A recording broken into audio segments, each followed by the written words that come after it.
Shalom, estamos aqui no devocional compartilhando da palavra de Deus e hoje é aqui, Mateus capítulo 12.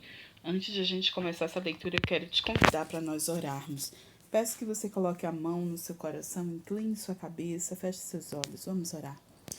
Precioso e amado Deus, eis-nos aqui, Pai. Declaramos nossa mente e nosso coração cativos à Tua voz, Espírito Santo.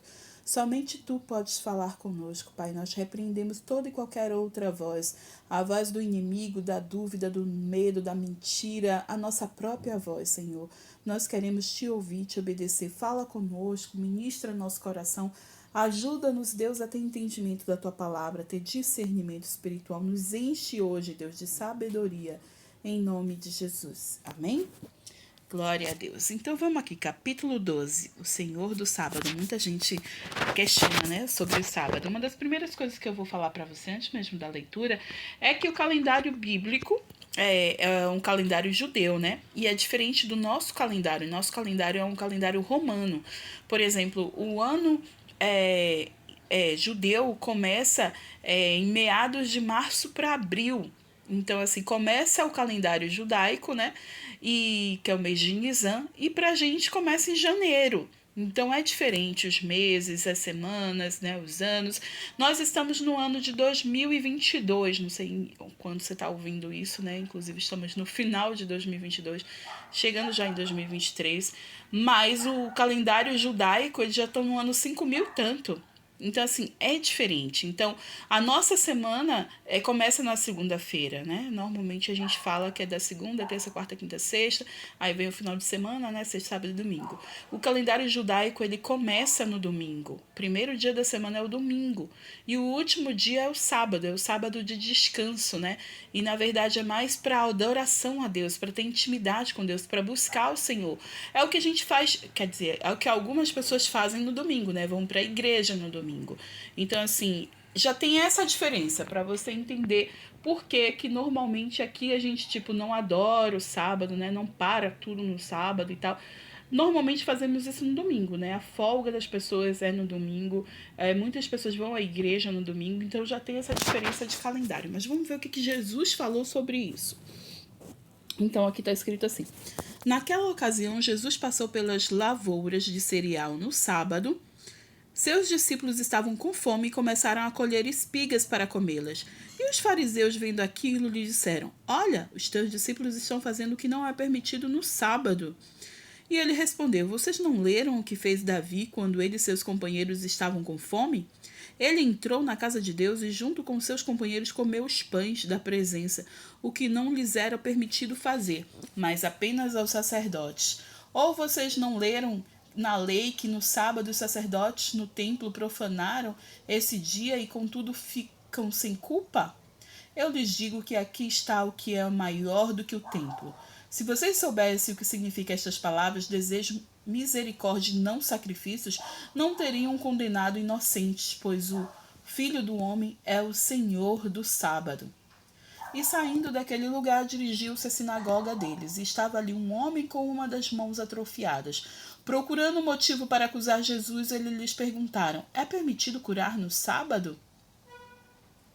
E ele lhes respondeu: qual de vocês, se tiver uma ovelha e ela cair num buraco, no sábado não irá pegá-la e tirá-la de lá? Quanto mais vale um homem do que uma ovelha, portanto é permitido fazer o bem no sábado.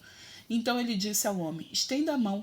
E ele a estendeu, e ela foi restaurada e ficou boa como a outra. Então os fariseus saíram e começaram a conspirar sobre como poderiam matar Jesus. Os fariseus eram pessoas muito religiosas, eram apegadas muito à religião. Eles tinham as leis que Deus deu a Moisés, sim, mas eles faziam dessas leis deuses, né, para eles, assim, era acima de qualquer coisa. E esse era o problema. Jesus estava dizendo que precisava sim que Deus cuida das pessoas em qualquer dia da semana. E aí Jesus deu uma justificativa que mexia no bolso deles, porque eles não iam querer ter prejuízo. A maior parte deles cuidava de animais, né? Criavam animais, faziam comércios com animais. Então, assim, se um animal caísse não sabe onde eles iam pegar.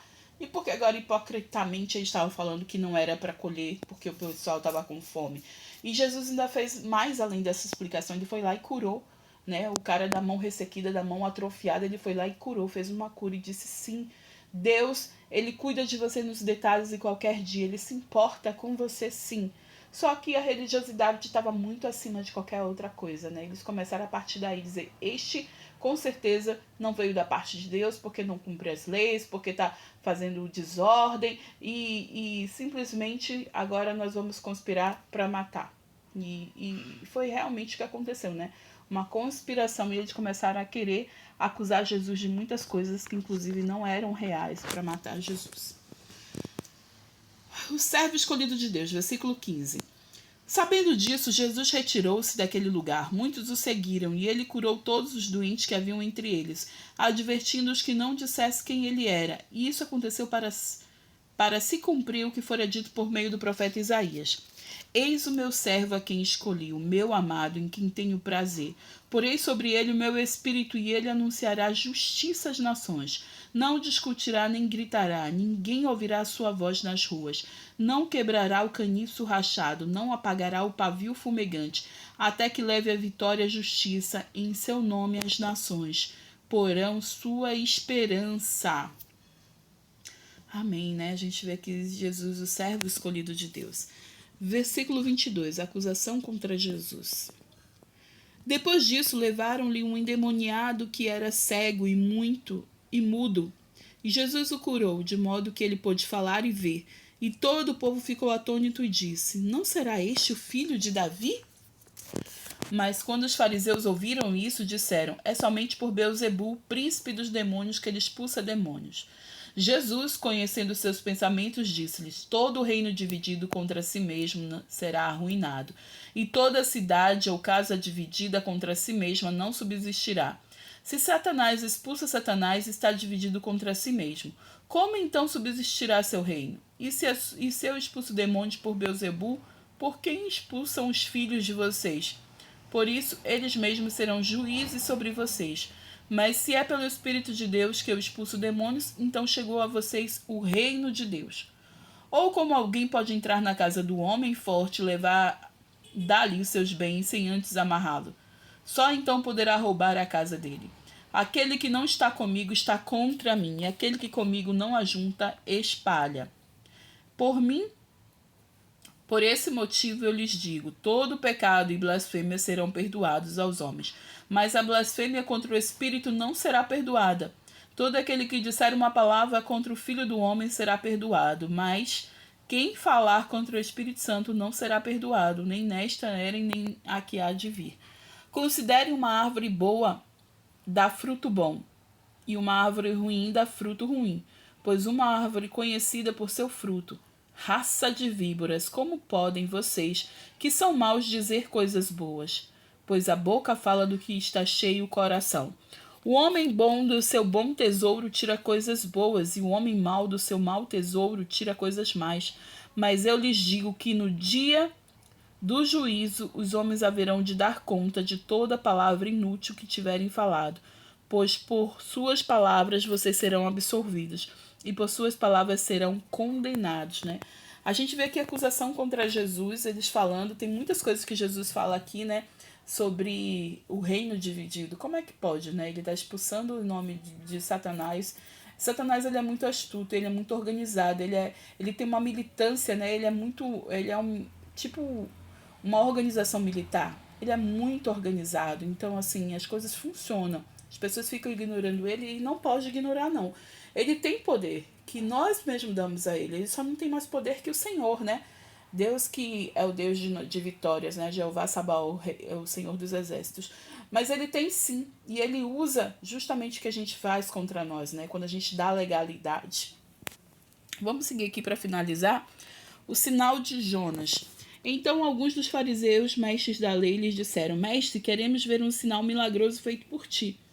E ele respondeu, uma geração perversa e adúltera pede um sinal milagroso, mas nenhum sinal lhe será dado, exceto o sinal do profeta Jonas, pois assim como Jonas esteve 3 dias e 3 noites no ventre de um grande peixe, assim o Filho do Homem ficará 3 dias e 3 noites no coração da terra. Os homens de Nínive se levantarão no juízo com esta geração e a condenarão, pois eles se arrependeram contra a pregação de Jonas. E agora está aqui o que é maior do que Jonas. A rainha do sul se levantará no juízo contra esta geração e a condenará, pois ela veio dos confins da terra para ouvir a sabedoria do rei Salomão. E agora está aqui o que é maior do que Salomão. E quando o espírito imundo sai de um homem, passa por lugares áridos procurando descanso. Como não encontra, diz, voltarei para a casa de onde saí. Chegando, encontra a casa desocupada, varrida e em ordem. Então vai e traz consigo outros 7 espíritos piores do que ele. E entrando, passam a viver ali, e o estado final daquele homem torna-se pior do que o primeiro. E assim acontecerá esta geração perversa, né? O sinal de Jonas que ele fala é justamente da morte e da ressurreição dele, né? Ele passa 3 dias ali, e esse vai ser o sinal, porque é muita ousadia do povo ficar exigindo, né, milagres e prodígios. E Deus não está ali para fazer esse exibicionismo, né, de milagres. Bom, aqui a gente finaliza o capítulo 12, a mãe e os irmãos de Jesus. Falava ainda Jesus à multidão quando sua mãe e seus irmãos chegaram do lado de fora, querendo falar com ele, e alguém lhe disse: tua mãe e teus irmãos estão lá fora e querem falar contigo. Quem é minha mãe e quem são meus irmãos? Perguntou ele. E estendendo a mão para os discípulos, disse: aqui estão a minha mãe e meus irmãos. Pois quem faz a vontade de meu Pai que está nos céus, este é meu irmão, minha mãe, minha irmã e minha mãe. Bom, aqui é algo que Deus nos deixou como prova, né? Assim, porque tem muitas pessoas que acham que Jesus não fazia nada se Maria não mandasse, né? Como se Maria fosse a mãe de Deus. Não, Maria foi uma figura extremamente importante, maravilhosa, incrível, que aceitou o desafio de gerar Jesus, de criar Jesus, né? Então, assim, mas não a ponto de nós adorarmos, de nós nos ajoelharmos, orar e fazer pedidos a ela. Não. E aqui Jesus deixa muito claro que qualquer um que fizer a vontade do Pai é irmão dele, né? Faz parte do reino de Deus. Então não é para nós santificarmos alguém. Isso acaba sendo uma afronta para o próprio Deus, né? Para o próprio Jesus. Então nós precisamos adorar ao Senhor, que é digno de toda a honra, toda a glória, todo o louvor e toda a adoração. Amém?